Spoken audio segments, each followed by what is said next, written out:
18 มิถุนายน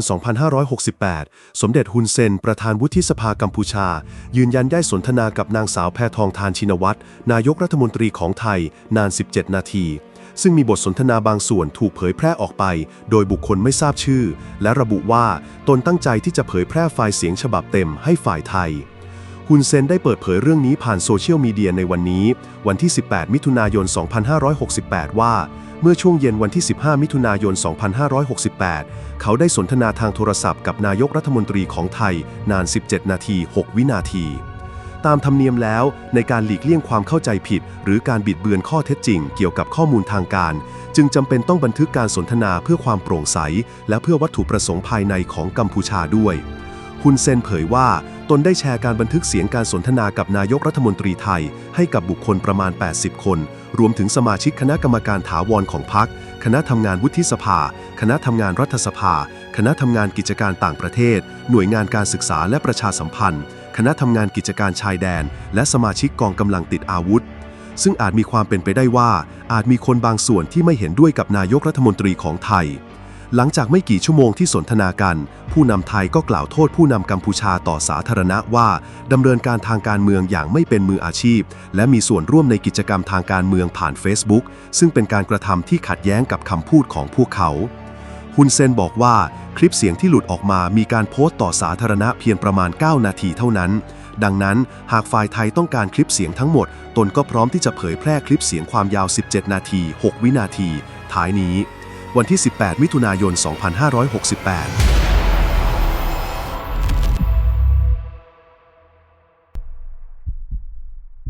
Can you hear me, Uncle?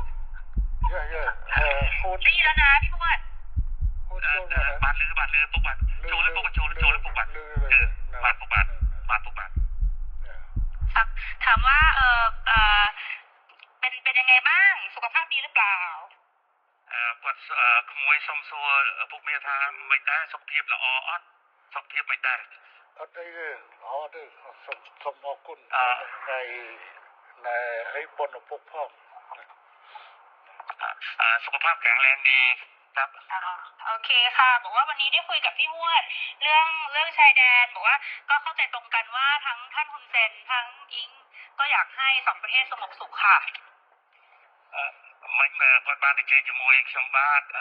នៅសន្តាគារហើយបានឯកភាពគ្នាដោយអ្វីដែលពុកបានប្រាប់ថាចង់បានសន្តិភាពស្ថិរភាពប្រទេសទាំងពីរពុកបាទบอกว่าไม่อยากให้อังโคไปฟังคนที่เป็น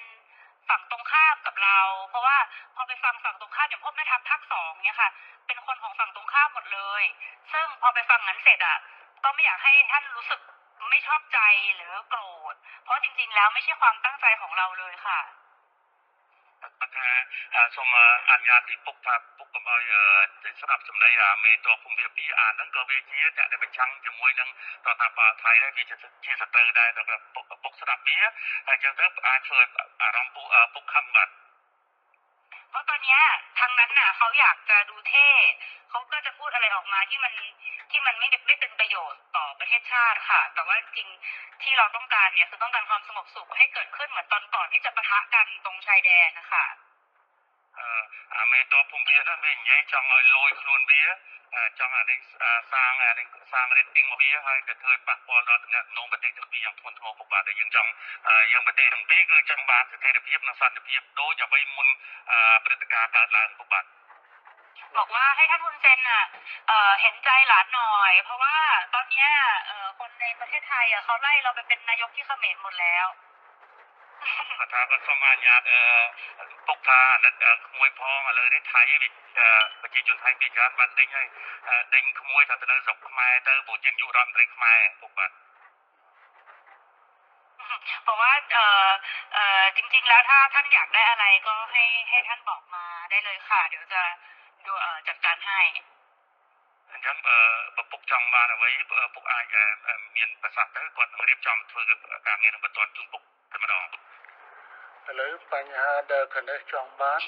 គឺមិនឲ្យនៅច្រកព្រំដែនទាំងអស់ត្រូវបើកឡើងវិញជាប្រក្រតីអាហ្នឹងគឺថាការចង់បានខាងនេះគឺតែប៉ុណ្ណឹងនឹងស្ថានភាព ขั้นตอนที่หนึ่งอยากให้ชายแดนเปิดปกติเหมือนก่อนเกิดเหตุครับโอเคค่ะตรงกันព្រោះបញ្ហាហ្នឹងដូចគ្នាបាទយល់ដូចគ្នាបញ្ហានេះគឺខាងកម្ពុជាជាអ្នកដើរក្រោយទេតើតើខាងថៃបិទដែងដកយកបំរាមដែងបិទព្រំដែនបិទច្រកព្រំដែននេះចេញជាមុនបានកម្ពុជាចាប់ផ្ដើមអនុវត្តតាមក្រោយจริงๆเหตุการณ์เรื่องติดชายแดนเนี่ยฝ่ายไทยเป็นคนเริ่มก่อนฉะนั้นถ้าฝ่ายไทยเนี่ยถอนคำสั่งกัมพูชาก็ตามเลยเปิดปกติរឿងនេះគឺកម្ពុជាមិនអាចធ្វើឲ្យមុនបានទេដោយសារកម្ពុជាបានខកចិត្តម្ដងហើយដោយសារកែសម្រួលកម្លាំងនៅមុំបីប៉ុន្តែហើយថាឲ្យមានប្រកដីនៅតាមព្រំដែនប៉ុន្តែទីចុងបំផុតបែរជាខាងយោធាថៃនៅតែកើននៅបន្តស្ថានភាពបិទទល់ដែនបិទច្រកដដែលเพราะว่าเราก็มีความผิดหวังเรื่องหนึ่งแล้วที่การมีปัญหากันที่ช่องบกเราก็พยายามตามที่ฝ่ายไทยต้องการ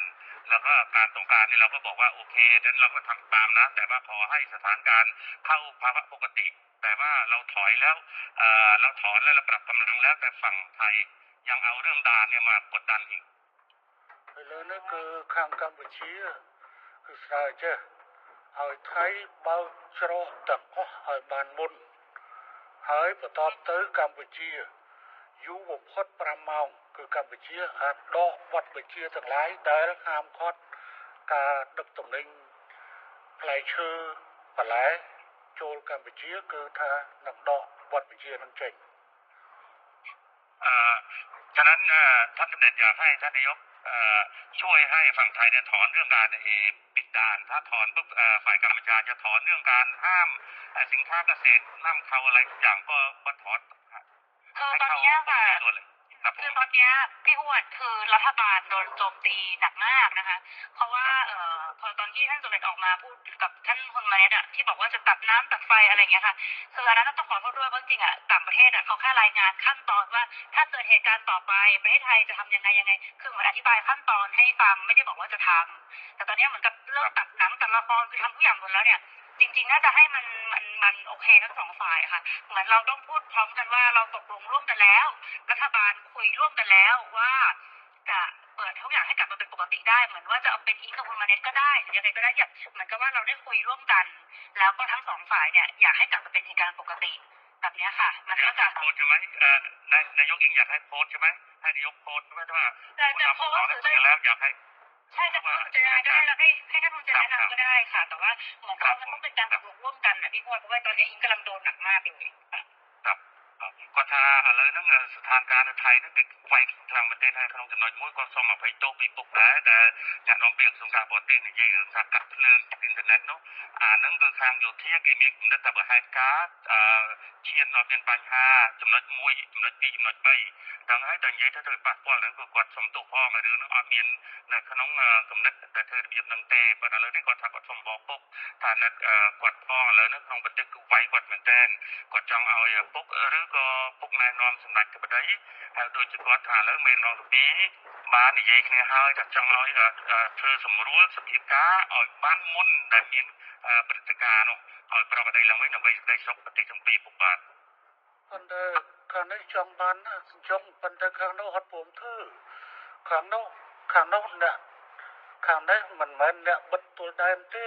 ខាងថៃអ្នកបិទទល់ដែនហេតុអីបានខាងនោះមិនបើកហើយអត់ចាំបាច់សុំខ្ញុំទេអានឹងកាលណាតើកាលនោះសម្រួលគឺ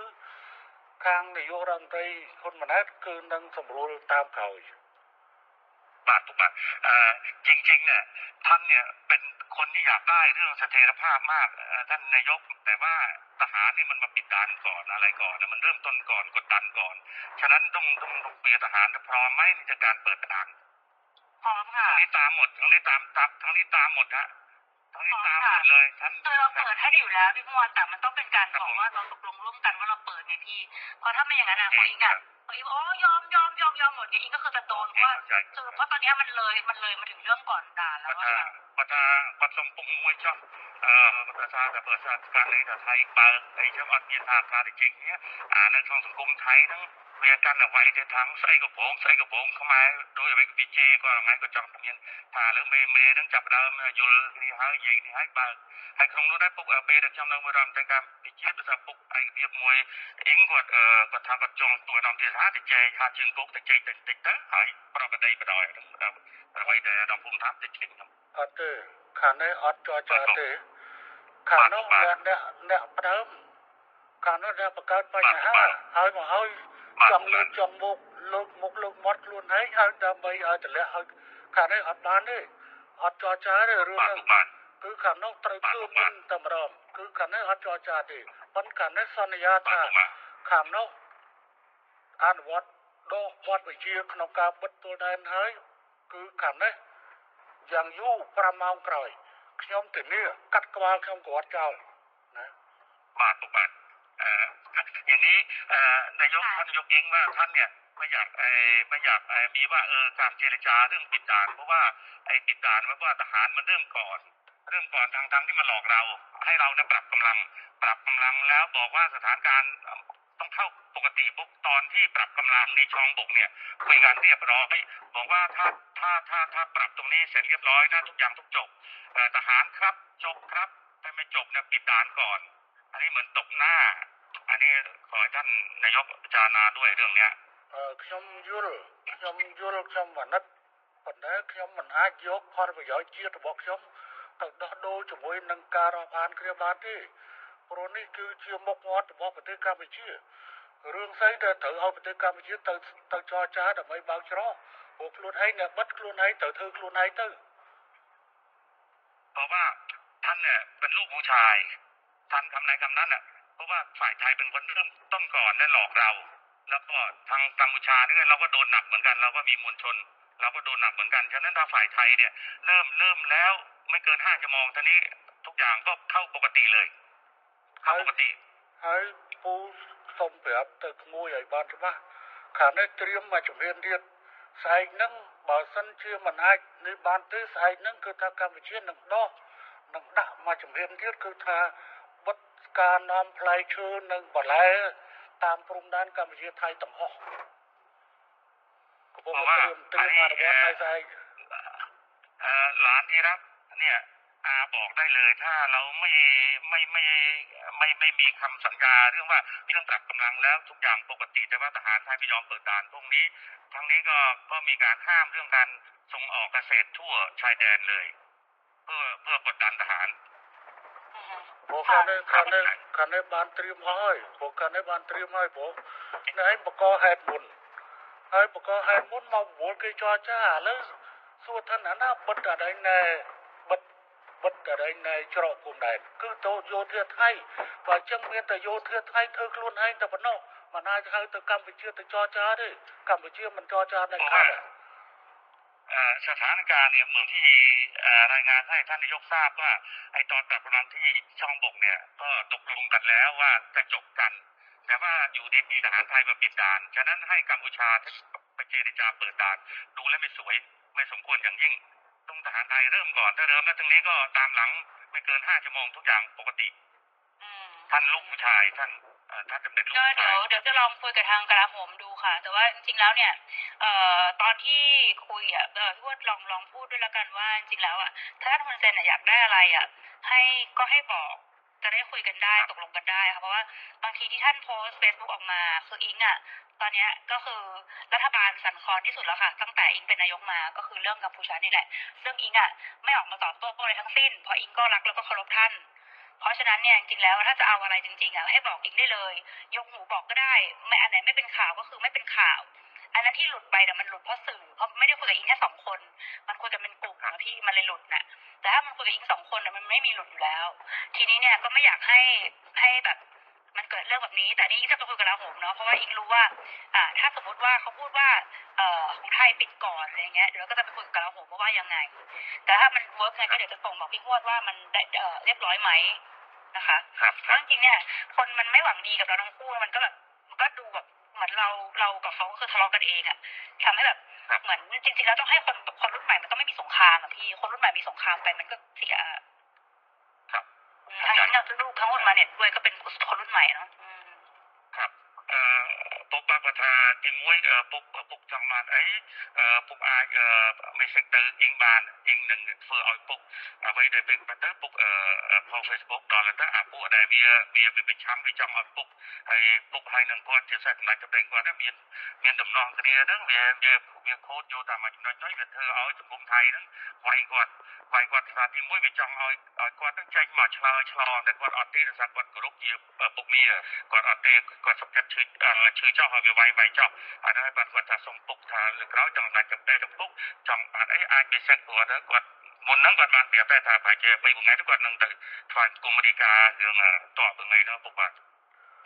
ចារឿងហ្នឹងគឺកម្ពុជាវាតាក់ទងជាមួយនឹងការបញ្ជូលពលរដ្ឋរបស់ខ្លួនដូច្នេះគឺកម្ពុជាត្រូវតែហើយនឹងបញ្ជូលទៅដល់រដ្ឋដទៃទៀតដូច្នេះកម្ពុជាគឺមានតម្រូវការក្នុងការនិយាយទៅកាន់ប្រជាជនអញ្ចឹងវិធីដែលល្អជាងគេមានតែប្រើ Facebook ហើយនឹង Telegram នៅនេះ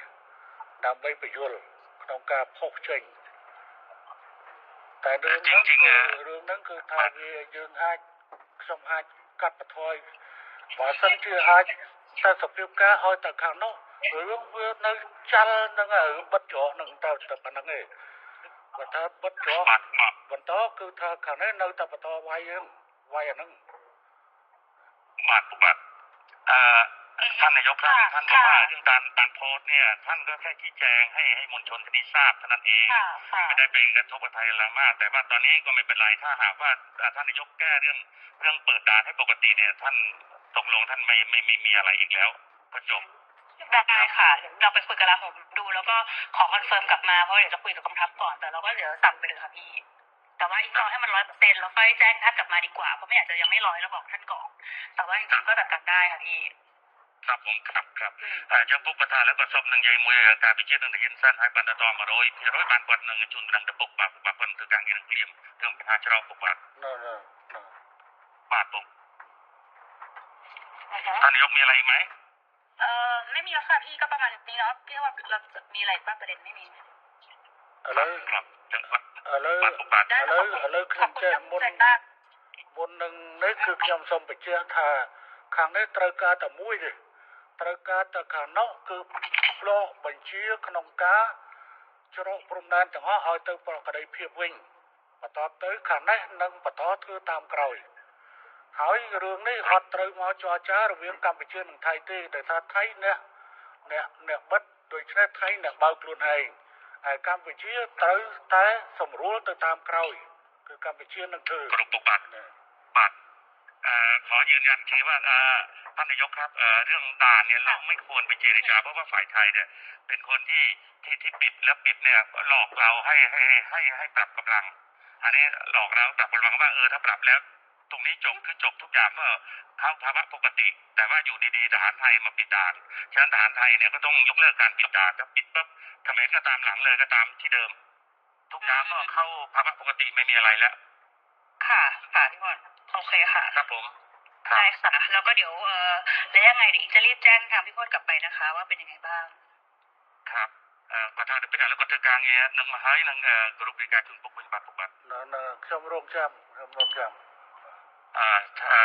ท่านจำเลยต่อรอท่านนายกแล้วก็ท่านเรียบร้อยเมื่อไหร่ครับได้ขอบคุณมากค่ะขอบคุณท่านสมเด็จด้วยค่ะครับผมค่ะสวัสดีค่ะ